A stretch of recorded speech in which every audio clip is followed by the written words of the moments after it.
হ্যাঁ, আসসালামু আলাইকুম। হাই মোবাইল সলিউশনের পক্ষ থেকে নতুন আরেকটা ভিডিওটা হচ্ছে এটার ভেতরে যে ওয়াইফাই এবং ব্লুটুথ চালু হয় না। তো কাস্টমার ভাই এসে বলে যে ভাই আমি এই ফোনটার টাচ ডিসপ্লে চেঞ্জ করছি। তো চার ডিসপ্লে চেঞ্জ করার পরবর্তীতে এটার ওয়াইফাই এবং ব্লুটুথ কাজ করে না। তো সাথে যে ভাই এটা টাচ ডিসপ্লে চেঞ্জ করছে সেই ভাইও সাথে আইছে। তো সেই ভাই আমার কাছ থেকে আইসির কাজগুলো করায়। সে এসে বলতেছে ভাই দেখেন তো এটার ওয়াইফাই এবং ব্লুটুথ কাজ করে না। আমি বললাম তুমি কি কাজ করছো? আমি বলছি যে ভাই এটা টাচ ডিসপ্লে ব্যাটারি কেচিং আমি লাগাইছি, এটা পরবর্তী থেকে এটার মানে ওয়াইফাই এবং ব্লুটুথ কাজ করে না। আমি বললাম এটা টাচ ডিসপ্লে চেঞ্জ করলে তার ওয়াইফাই ব্লুটুথ কাজ করে না, এটা সমস্যা আগে থেকেই ছিল। পরবর্তীতে বললো তাহলে আপনি খুলে দেখেন, খুলে কাস্টমারের সাথে বিল করে আপনার কাজটা করে দেন। পরবর্তীতে এটাকে আমি কাস্টমারের সাথে বিল করে কাজ করা শুরু করলাম। তো কাস্টমার ভাই বললো যে এই ফোনটা ছিল শর্ট, আমি অন্য কোথাও দেখাইছিলাম, দেখানোর পরে শর্টটা রিমুভ করার পরে আমি ওর কাছ থেকে টাচ ডিসপ্লে লাগাই নাই, পরে পাশে এক দোকান থেকে টাচ ডিসপ্লেটা লাগিয়ে নিছি। তো লাগানোর পর থেকে এটার ওয়াইফাইটা ভালো কাজ করে না। এর আগে ওয়াইফাইটা ভালোই চলছে, ওয়াইফাই ব্লুটুথ। তো আমি বললাম দেখেন ভাই টাচ ডিসপ্লে লাগালে তো এসব সমস্যা হয় না, কারণ এটা মাদারবোর্ড থেকে সমস্যা। কারণ টাচ ডিসপ্লে লাগানোর কাজ হচ্ছে আপনার ডিসপ্লে কাজ করবে বা ক্যামেরা চেক করবেন, গান শুনবেন, এটা হচ্ছে আপনার ডিসপ্লে থেকে সমস্যা। আর এই সমস্যা তো ডিসপ্লে থেকে হয় না, এটা হচ্ছে আপনার মাদারবোর্ডের থেকে সমস্যা। তো আপনি বসেন। কাস্টমার বললো আমি বসবো না, আমি কালকে আসবো, আপনার কাজটা করেন। পরে বললাম ঠিক আছে ভাই, তাহলে আমি কালকে সকালবেলা আপনার কাজটা করুন, আপনি 12টা-1টা বাজে এসে নিয়ে যাবেন। পরবর্তীতে আমি সেটটা সুন্দর করে যখন সকালবেলা খুলতেছিলাম, তো খোলার পরে আমি একটা জিনিস লক্ষ্য করলাম, দেখলাম যে এটার যে কেচিং, এই কেচিংটাও আপনার মার্কেটের। সে বলছে এটা মার্কেটের কেচিং, কারণ স্যামসাং এর সেটগুলোর মধ্যে অরিজিনাল কেচিং খুব কম পাওয়া যায়, তো মার্কেটের কেচিং।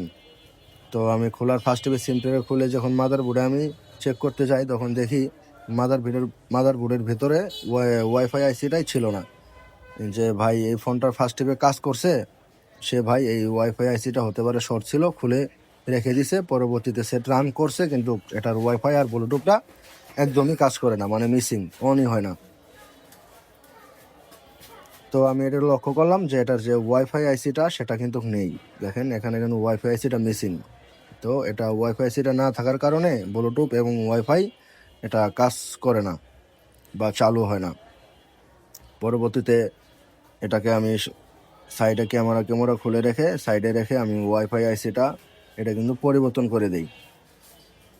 তো ওয়াইফাই আইসিটা যখন আমি পরিবর্তন করে দেই, তখন কিন্তু এটার যে ওয়াইফাই বা ব্লুটুথ চালু হয় না, এটার কিন্তু পরিপূর্ণ যে সমস্যাটা এটা কিন্তু সমাধান হয়ে যায়। তো যারা হাই মোবাইল সলিউশন চ্যানেলে নতুন ভিডিও দেখেন, আমার ভিডিওগুলো অবশ্যই আপনাদের ভালো লাগলে শেয়ার, কমেন্ট এবং আমার চ্যানেলটা সাবস্ক্রাইব করে দিবেন নতুন নতুন ভিডিও দেখার জন্য। আর এই যে টেকনিশিয়ান ভাই এটার ফার্স্ট টিপে শর্টের কাজ করেছিল, সে ভাই যদি আইসিটা চেঞ্জ করে দিত, তাহলে কিন্তু অবশ্যই এটার যে সমস্যাটা সমাধান হয়ে যেত। সে ভাই মনে করছে যে আইসিটা যদি খুলে ফেলাই তো এটার ফোনটা চালু হবে, কিন্তু এটা আর যে কোনো কারণে সে আইসিটা লাগাই নাই। তো পরবর্তীতে আমি সে আসার পরে দেখি আইসিটা নাই, আমি আইসিটা চেঞ্জ করে বা লাগিয়ে দেই। তো এসব ভিডিও করতে গেলে একটু সময় লাগে বা ভিডিও লং হয়ে যায়, সেই কারণেই আমি কিছু কিছু অংশ আপনাদেরকে দেখাতে পারি নাই। তো টুকটাক করে সবাই বুঝে নেবেন বা দেখে নেবেন যে এই যে ফোনটার যে সমস্যাটা ওয়াইফাই এবং ব্লুটুথ চালু হয় না, এটা সমাধান হয়েছে কিনা। তো দেখেন এটা কিন্তু ওয়াইফাই এবং ব্লুটুথ এখন দুটাই চালু। ফার্স্ট টিপে যে সময় আপনারা দেখছিলেন এটা কিন্তু ওয়াইফাই ব্লুটুথ চালু ছিল না। যখন আমি আইসিটা চেঞ্জ করে দেই, অবশ্যই আইসিটা আপনার লাগানোর পরে এটার সমস্যাটা সমাধান হয়ে যায়।